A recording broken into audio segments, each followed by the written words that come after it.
حلال جانور کے اندر 7 چیزیں پیارے نبی صلی اللہ علیہ وسلم نے حرام قرار دی ہیں۔ کون کون سی؟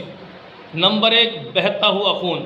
جب جانور کے گلے پہ چھری پھیری جاتی ہے تو جو خون بہتا ہے اس کو دم مسفوح کہتے ہیں، یعنی بہتا ہوا خون وہ حرام ہے، اس کو کسی بھی صورت میں ہم کام میں نہیں لا سکتے، دوا کے طور پر بھی نہیں، کسی اور لحاظ سے بھی اسے کام نہیں لے سکتے، کیونکہ ناپاک ہے، حرام ہے، اللہ نے حرام قرار دیا ہے اس کو۔ نمبر 2، حلال جانور کے اندر اس کی پیشاب گاہ، چھوٹے پیشاب کی جگہ، چاہے وہ مذکر ہو چاہے مؤنث ہو۔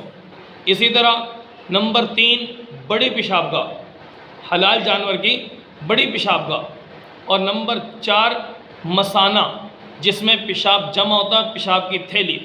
اسی طرح نمبر 5، خصیتین، جن کو عام لفظوں میں کپورے بولا جاتا ہے، جانور کے خصیتین یعنی کپورے وہ کھانا بھی حرام ہے۔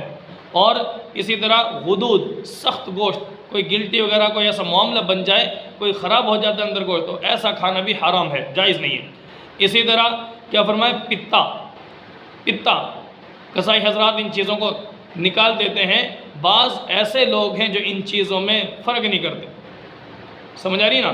مثال کے طور پر فرق سے مراد اب کپورے ہیں، خصیتین ہیں، ان کو حرام قرار دے دیا گیا، لیکن بعض لوگ بڑے شوق سے کھا رہے ہوتے ہیں۔ اوجڑی ہے، اور